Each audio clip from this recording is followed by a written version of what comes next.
यह है गगास नदी का उद्गम स्थल। पांडखोली और भटकोट की पहाड़ियां हैं सामने। ठंड का मौसम है और हमारे पर्वतीय क्षेत्रों के जंगलों में बहुत तेजी के साथ इस बार आग लगनी शुरू हुई है। ये बहुत लंबे समय के बाद ऐसा माहौल देखने को मिल रहा है। उसका कारण है पिछले 6 माह से पहाड़ के क्षेत्रों में, पहाड़ में कहीं भी बारिश नहीं हुई है। एक कारण तो इस बार का ये है।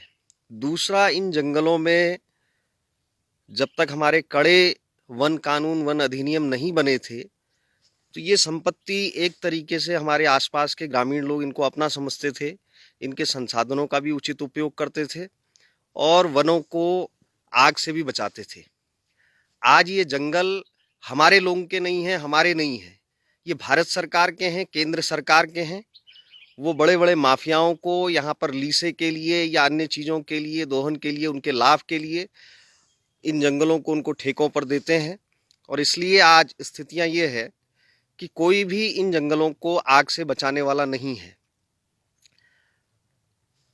उत्तराखंड राज्य की मांग के पीछे जो मुख्य कारण था, उसमें जल, जंगल, जमीन, 3 चीजों का उचित प्रबंधन करते हुए, वैज्ञानिक तरीके से उनका दोहन करते हुए इस राज्य को खुशहाल बनाने का सपना था।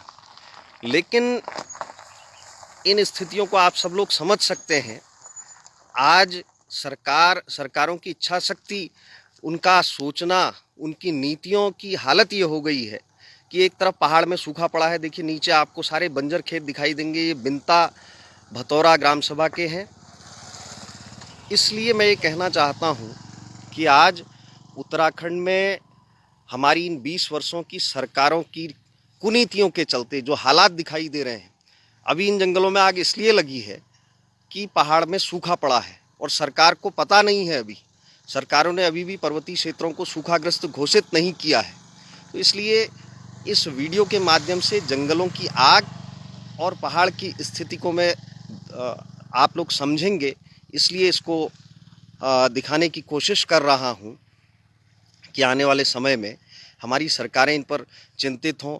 और आज जब केंद्र सरकार ने इन जंगलों को अपने हाथों में ले लिया है, बहुत बड़ा महकमा है वन विभाग का, हर वर्ष करोड़ों अरबों रुपए का खर्च दिखाया जाता है केवल इन जंगलों की लगी हुई आग को बुझाने के लिए गर्मियों में।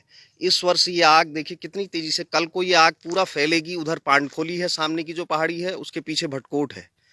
तो इसलिए इसको देखें और हमारी सरकारों की जो नीतियां रही हैं उन पर एक बार मनन हम सबको करना चाहिए। पर्यावरण बचाने के नाम पर, वनाग्नि को रोकने के नाम पर बहुत हजारों एनजीओज रजिस्टर्ड हैं, लेकिन स्थितियां बिगड़ती जा रही हैं। ये हालात और बद से बदतर ना हो, इसके लिए आने वाले समय में हमें आमूलचूल परिवर्तन की, बदलाव की ज़रूरत है। हमारी नीतियों को बेहतर तरीके से बनाने की ज़रूरत है। वो धरातल पर उतरे, केवल सेमिनार गोष्ठियों तक सीमित ना रहें।